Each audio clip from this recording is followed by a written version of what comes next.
ታሪክ በጊዜ ሂደት ይረሳል፣ ስምም በዘመናት ውስጥ ይደበዝዛል።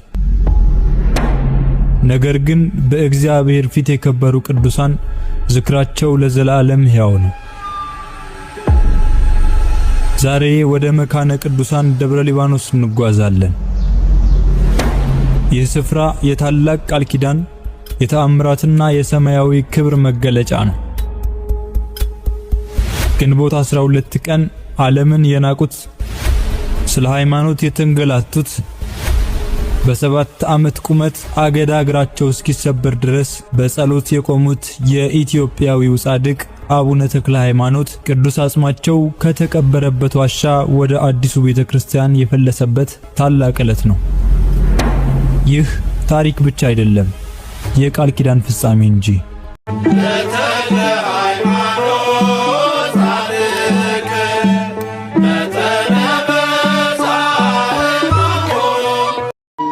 እንኳን ለጻድቁ አባታችን ለአቡነ ተክለ ሃይማኖት ዓመታዊ በዓል አደረሳችሁ። ፍልሰተ አጽሙ ለቅዱስ አቡነ ተክለ ሃይማኖት። ተክለ ሃይማኖት ሆይ ከገዳመ ኤላም ወይም ከገዳመ አስቦ ወደ ገዳመ ደብረ ሊባኖስ ለፈለሰው አጽምህ ሰላም እላለሁ ይላል መልክዓ ተክለ ሃይማኖት በቁጥር 54 ላይ። ፍልሰተ አጽም ማለት የአንድ ሰው አጽም ከተቀበረበት የቀድሞ ስፍራ ተነስቶ ወደ ሌላ አዲስ ስፍራ መወሰድ ወይም መዘዋወር ማለት ነው። ስለዚህ ፍልሰተ አጽሙ ለቅዱስ አቡነ ተክለ ሃይማኖት ማለታችን ቅዱስ አባታችን አቡነ ተክለ ሃይማኖት ቅዱስ አጽማቸው ቀድሞ ካረፈበት ወይም ከተቀበረበት ስፍራ ከደብረ አስቦ አሁን ወዳለበት ስፍራ ወደ ደብረ ሊባኖስ መዘዋወሩን የሚያጠይቅ ነው።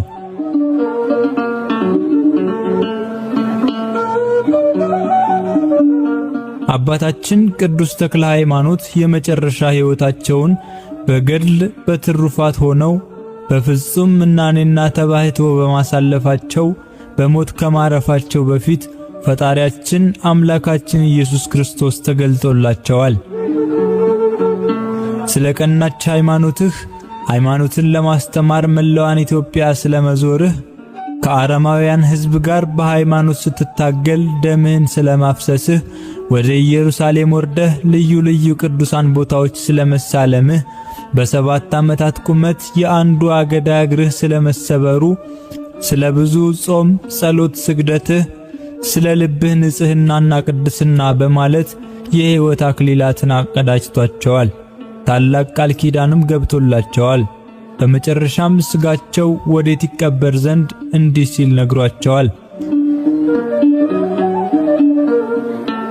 እስከ 57 ዓመት ስጋህ ከዚህ ይቀበራል። ከ57 ዓመት በኋላ ግን ይህች ዋሻ ትናዳለች። በዚህም ገዳም አደባባይ በስምህ ታላቅ ቤተክርስቲያን ልጆችህ ሰርተው ስጋህን አፍልሰው በውስጡ ያኖራሉ። ይህም የጌታችን ቃል ኪዳን አልቀረምና ስጋቸው ከነፍሳቸው ከተለየች ከ57 ዓመት በኋላ አባታችን አቡነ ተክለ ሃይማኖት የካቲት 19 ቀን 1352 ዓመተ ምህረት በጸሎት ላይ ለነበሩት ለእጨጌ ሕዝቅያስ ተገልጠውላቸዋል። ይኸውም ጌታችን በደብረ ታቦር ኤልያስና ሙሴን በማምጣት እንዳስመሰከራቸው ያለ ነው። የማቴዎስ ወንጌል ምዕራፍ 17 ቁጥር 3። እንዲህም አሏቸው፣ ጌታ የገባልኝ ቃል ኪዳን ይፈጸም ዘንድ ሥጋዬ የሚፈልስበት ደረሰ። ቀኒቱንም በምስጋና በጸሎት መንፈሳዊ በዓል አድርጉ። እኔ ኃጥኡ በሞትኩበት ቀን እንደነበረው ምስጋና አቅርቡ። ሂደህ ለ12 መምህራንና ለልጆቼ ግንቦት 12 እንዲያከብሩ ንገራቸው። በፍልሰቴ ቀን አባቴ አባቴ የሚለኝ ሁሉ ይምጣ። ያኔ እኔ ወዳጄ ሚካኤልና ልጄ ፊልጶስ አብረን መተን እንባርካለን። ምልክት ይሆንህም ዘንድ በመመጣበት ጊዜ የጠፋው የመቅረዙ መብራት ይበራል አሉት። ከዚህም በኋላ አቡነ ሕዝቅያስ በአባታችን ተባርከው ሄደው በአራቱም አቅጣጫ ላሉት ለ12 መምህራንና ለክርስቲያኖች ሁሉ አባታችን የነገሩትን ነገሩ። የፍልሰታቸውን በዓል ባለማድረግ ወደ ፍልሰቱ በዓል ያልመጣም በዛች ቀን በሰማይ ለማማለድ አባቴ እንዳይለው እርሱም ልጄ እንዳይለው ጨምሮ መልእክቱን ላኩላቸው። ይኸውም ማለታቸው በሰርጋችን ያልተገኘው በሐዘናችንም ያልደረሰው እንዴት ዘመድ ይበለው እንዲሉ ችግር ካልገጠመው በስተቀር በንቀት ወይም በክህደት ላልመጣ ልጄ እንዳጣው ለማስረዳት ነው። እንደ እግዚአብሔር ፈቃድም ከአራቱ ማዕዘን የአባታችን ወዳጅ የተባለ ሁሉ ከያሉበት ተሰብስበው መጡ። ደቀ መዛሙርቶቻቸው የሆኑት 12ቱ ንቡራነ እድ መምህራን በቦታው ተገኙ። ከእጨጌ ሕዝቅያስ ጋር ወደ ዋሻው ሄደው የብፁዕ አባታችንን መቃብር ቆፍረው ከመግነዙ ጋር የተጣበቀውን አጽሙን አገኙት። በመንፈሳዊ ቅናት እየተሽቀዳደሙ በክብር ተሸክመውት መግነዙንም ትንሽ ትንሽ አድርገው ተከፋፈሉ። በዕለቱ ታላቅ መጨናነቅ ስለነበረ አንድ ሰው ተረግጦ ጉልበቱ ተሰበረ። የብፁዕ አባታችንን መግነዝ ቢያስነኩት ወዲያው አጥንቱ ጸናለት። ቅዱሳን የተቀደሰ አጽማቸው፣ አጽፋቸው፣ መጎናጸፊያቸው፣ ጥላቸው፣ ጨርቃቸው ተአምራት እንደሚያደርጉ በመጽሐፍ ቅዱስ እንመለከታለን። ሁለተኛ ነገሥት ምዕራፍ 13 ከቁጥር 20፣ የሐዋርያት ሥራ ምዕራፍ 5 ከቁጥር 15 እንዲሁም የሐዋርያት ሥራ ምዕራፍ 19 ከቁጥር 11። በአቡነ ተክለ ሃይማኖት አጽም አማካኝነት የተደረገው ተአምራትም ይህንን ያመለክታል። በዚህም አቡነ ተክለ ሃይማኖትን አክብሩ፣ ይህንንም ክብር ላደላቸው ለክርስቶስ ኢየሱስ ምስጋናን አቅርቡ። ሥጋውንም ካመጡት በኋላ ወደ ቤተ ክርስቲያን አምጥተው 3 ጊዜ መቅደሱን አዙረው በዓሉንም አባታችን እንዳሉት በዝማሬና በምስጋና አክብረው ወደ ውስጥ አስገቡት። በዚህም ጊዜ ብፁዕ አባታችን አቡነ ተክለ ሃይማኖት አስቀድመው እንዳሉት ጠፍቶ የነበረው መብራቱ ቦግ ብሎ በራ። ከቅዱስ ሚካኤልና ከልጃቸው ከአቡነ ፊልጶስ ጋር በመሆንም በዓሉን ለማክበር የተሰበሰበውን ሕዝብ ሁሉ ባርከው በክብር ወደ ሰማይ አረጉ። ከዚያም መምህራኑ በፍቅርና በደስታ ሆነው በዓሉን አክብረው ወደ በዓታቸው ተመለሱ።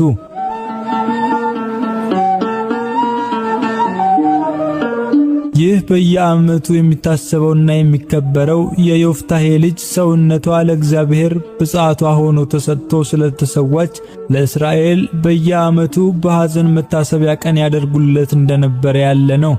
መጽሐፈ መሳፍንት ምዕራፍ 11 ከቁጥር 34 እስከ 40።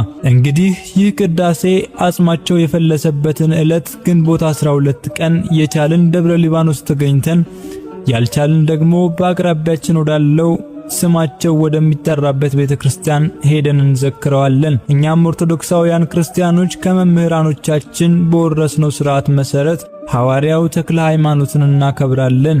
ይህ መንፈሳዊ አገልግሎታችንም የሚያስነቅፈን አይደለም።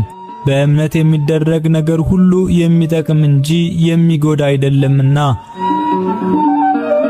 ዓለሙን አሸንፈው አጋንንትን ድል ነስተው የኖሩ አግብርተ እግዚአብሔር ቅዱሳን ከሥጋዊ ሕይወታቸው በኋላ ቅዱስ አጽማቸው በእግዚአብሔር ዘንድ የከበረ በመሆን አጽማቸውን ይጠብቃል። መዝሙር 33 ከቁጥር 20። እኛም ይህን በመመልከት የቅዱሱን አጽም በፍቅር ዓይን እናየዋለን፣ በአክብሮት እንንከባከበዋለን።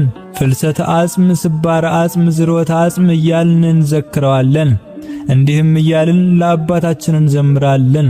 ለተክለ ሃይማኖት ጻድቅ መጠነ ብዝሃ ሕማሙ ተወድሶ ደብረ ሊባኖስ ገዳሙ።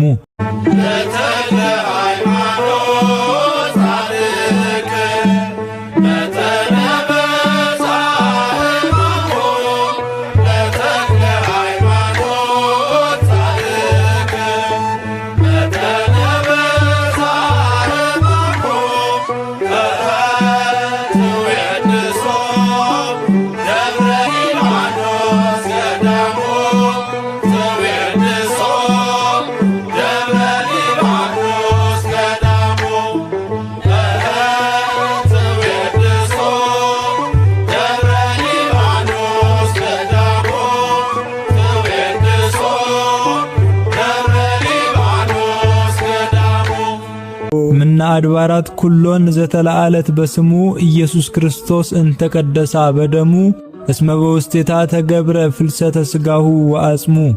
ትርጉሙም ጻድቅ ተክለ ሃይማኖት ብዙ ሕማም የተቀበለባት ሥጋውና የአጽሙ ፍልሰት የተደረገባት በስሙ የተሰየመች ከአድባራት ሁሉ በላይ የሆነች ኢየሱስ ክርስቶስ በክቡር ደሙ የቀደሳት ደብረ ሊባኖስ ተክለ ሃይማኖትን ታመሰግነዋለች። የአባታችን አቡነ ተክለ ሃይማኖት ጸሎታቸው፣ በረከታቸው፣ ረድኤታቸው፣ ምልጃቸው በመላው ሕዝበ ክርስቲያን በቅድስት ኦርቶዶክሳዊት ተዋሕዶ ቤተክርስቲያን አገልጋዮች ሁሉ ላይ እንዲኖር የአምላካችን የእግዚአብሔር ፈቃድ ይሁን፣ ዛሬም ዘወትርም ለዘላለሙ አሜን። ቻናላችንን ሰብስክራይብ በማድረግ ቤተሰብ እንዲሆኑ እየጋበዝን ላይክ እና ሼር በማድረግ ለሌሎች ኦርቶዶክሳውያን ክርስቲያኖች እንዲደርስ የበኩላችሁን አስተዋጽኦ እንድታበረክቱ ስንል በጻድቁ ተክለ ሃይማኖት ስም እንጠይቃለን። ወስብሐት ለእግዚአብሔር ወለወላዲቱ ድንግል ወለመስቀሉ ክቡር። ይቆየን።